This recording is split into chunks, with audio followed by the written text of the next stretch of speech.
Hey there, ready to dive in?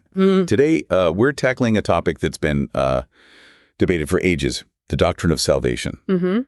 We've got a stack of lectures here, and trust me, they take a totally different approach than what you might expect. Yeah. Get ready for some serious aha moments. You're in for a ride. Okay. These lectures really flip the script on how we usually view salvation.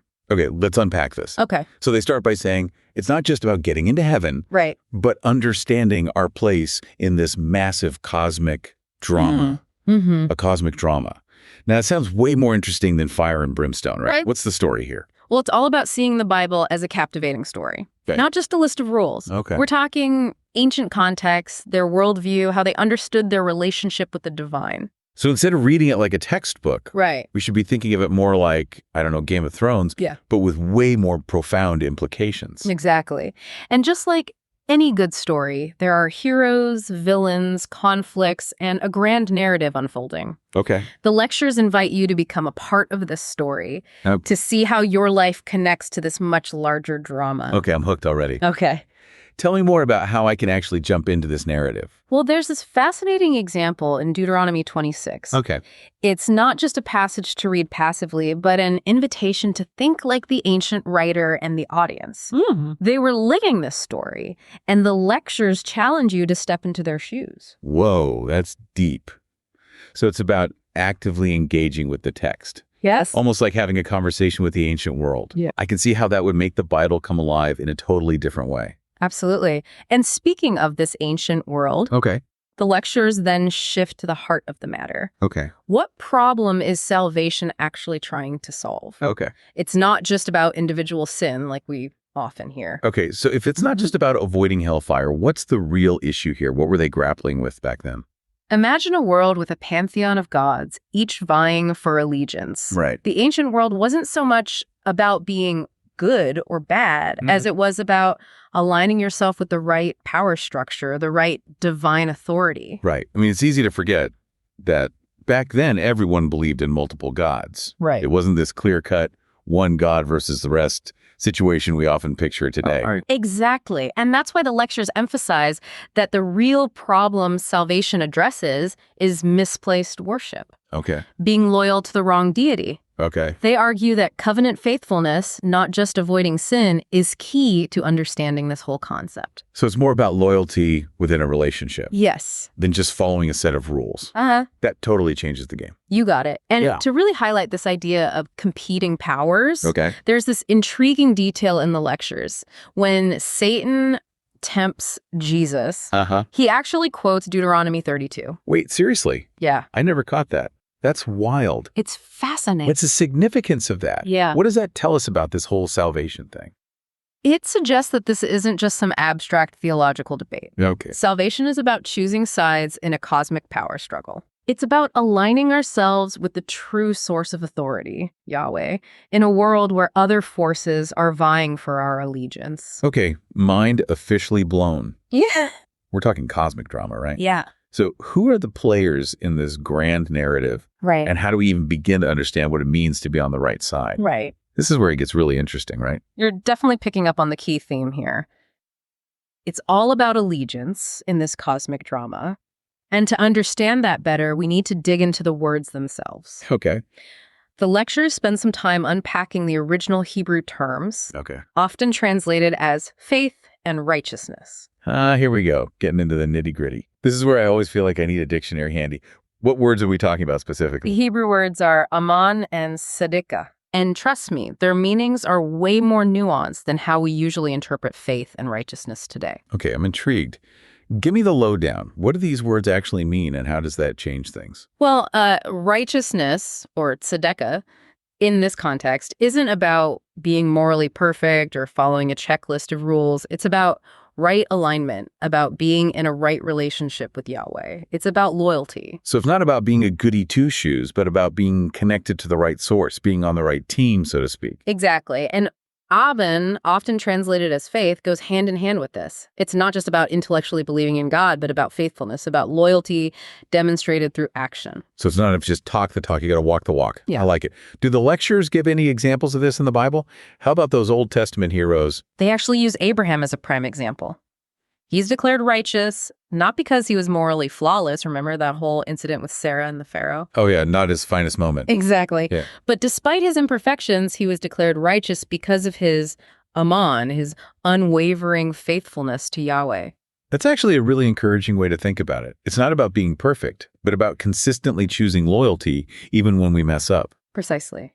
And this ties into another major theme in the lectures, idolatry, but not idolatry as we typically picture it, with statues and temples. Okay, so if it's not about bowing down to golden calves, what's the ancient Hebrew take on idolatry? What did it mean for them? Think of it as misplaced loyalty. It's about giving your allegiance, your trust to any power or authority that isn't Yahweh. It's about who or what you ultimately put your faith in. Wow, that really reframes the whole concept. So it could be anything power, money, success that takes precedence over our loyalty to God. You got it. Anything that becomes more important, more central to our lives, than our relationship with Yahweh becomes an idol. And the lectures make a really interesting point here. The professor shares a story about encountering resistance to this idea of faith as loyalty from other scholars. Really, so even experts can get stuck in their ways of thinking. That makes me feel a little better about my own struggles to wrap my head around all this. But speaking of grappling with big ideas, where does Jesus fit into all of this? He's kind of a big deal in this whole salvation thing, right? Oh, absolutely. We can't talk about salvation without talking about Jesus. Yeah. And the lectures argue that his role is even bigger and more profound than we often realize. Okay, I'm ready to have my mind blown again. Hit me with it. Yeah. What does it mean when they say Jesus' purpose goes beyond paying for our sins?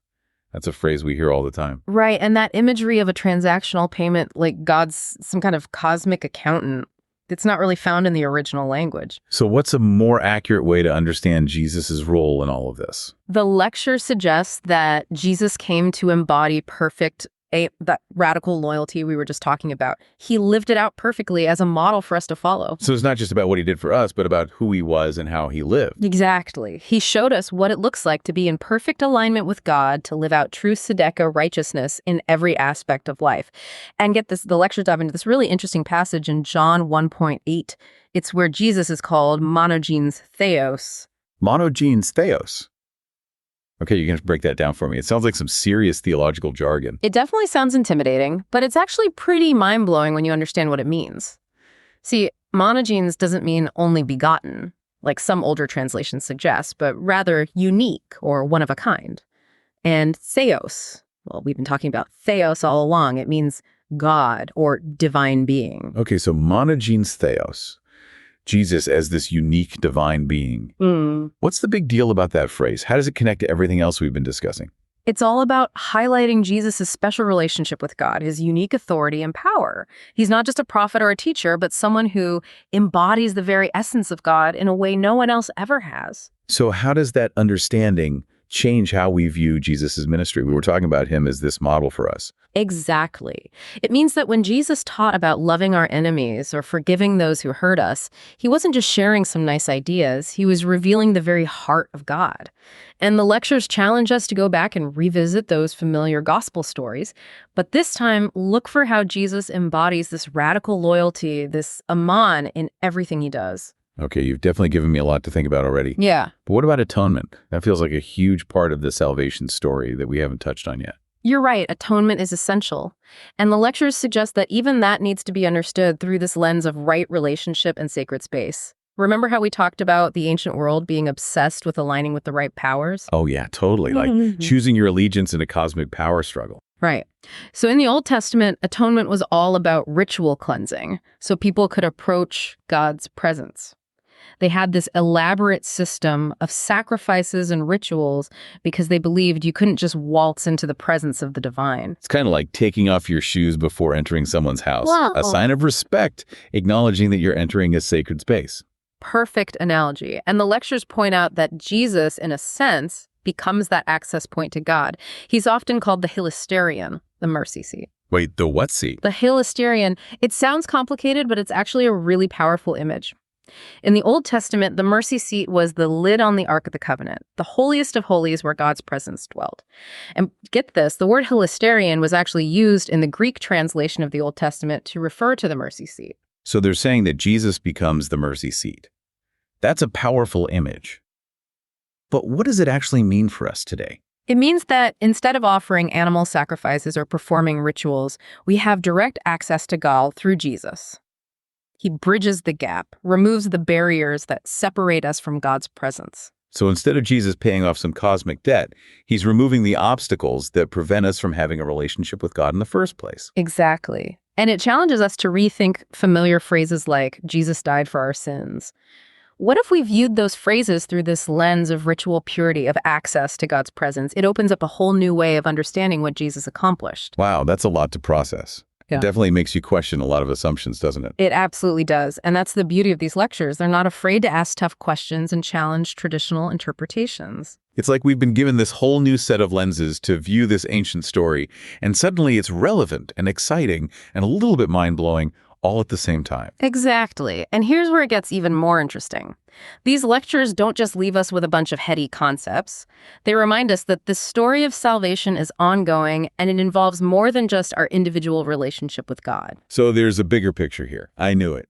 We're back to the cosmic drama, aren't we? We are. The lectures make the point that this struggle for right allegiance, for true aman, isn't just playing out in our hearts. It's a cosmic battle between good and evil, truth and falsehood. And we are all players in this drama, whether we realize it or not. Okay, now that's an inspiring thought. Yeah. It's not just about me trying to be a better person, but about joining this epic battle for something much bigger than myself. Yeah. But what does that look like practically? How do we live out this loyalty to God in the midst of this cosmic drama? That's the million-dollar question, isn't it? And the lectures don't offer any easy answers or formulas, but they do remind us that it starts with recognizing the idols in our own lives, the things that we've allowed to take precedence over our allegiance to God. Right, like those things we turn to for comfort, security, or identity instead of looking to God. Yeah. It's so easy to get caught up in the wrong things, especially these days. I mean, I'll be the first to admit that my phone can be a major idol. What about you? What are some of the modern day idols we need to watch out for? Oh, they're everywhere. We're bombarded with messages that tell us happiness is found in success, wealth, status, possessions. Even good things, family relationships, careers can become idols if we allow them to take God's place in our lives. The lectures really drive home this point. It's not enough to just believe in God intellectually. True aman requires action. It means making choices every day that reflect our loyalty to God, even when it's hard, even when it means sacrificing our own desires or comfort. So it's about more than just going to church on Sundays or believing the right things. It's about aligning our actions, our priorities, our whole lives with this commitment to God. Exactly. And that's why the lectures describe this journey as slogging onward. It's not a one-time decision, but a lifelong pursuit of aligning ourselves with God's will, even when it's messy, even when we stumble. It's not a sprint. It's a marathon. But here's a question that's been nagging at me. These lectures talk about God's judgment and mention different views on what happens after we die. What stood out to you in that section? What I found fascinating is that they don't pretend the Bible offers a simple, clear-cut answer about the afterlife. They point out that the concept of an afterlife evolved throughout the biblical narrative. So it wasn't like this fully formed belief from the very beginning. Not at all. The early Hebrews were more focused on experiencing God's faithfulness in this life. Life was harsh and uncertain back then, and their focus was on experiencing God's blessings and protection here and now, not on some distant reward in the afterlife. That's a perspective I hadn't really considered before. It makes sense, though, given the context. But how did that view of the afterlife develop over time? The lectures trace how gradually the biblical writers began hinting at a life beyond death. But even when those ideas emerged, they weren't about earning a ticket to heaven. It was always about living in right relationship with God, about demonstrating aman. It's interesting, though, how the resurrection of Jesus changed everything. Absolutely. The resurrection is the game changer. It's the ultimate victory of life over death, and it introduced this whole new dimension to the salvation story. And you see this especially with the Apostle Paul. He drew on Jesus' resurrection to articulate a much more detailed vision of the afterlife, with believers sharing in Christ's resurrected life. So the afterlife went from this shadowy concept to a central tenet of faith. Exactly. But even though our understanding of the afterlife has developed over time, the lectures make it clear that it's not about obsessing over what happens when we die. It's about living out our loyalty to God now, in this life. Wow, that is a lot to unpack. It's challenging for sure, but also incredibly hopeful and inspiring. It makes me want to go back and reread the Bible with fresh eyes to see this cosmic drama unfolding in its pages. Me too. And that's the beauty of this whole conversation. It's an invitation to keep digging deeper, to keep wrestling with these ideas and allowing them to shape how we live our lives.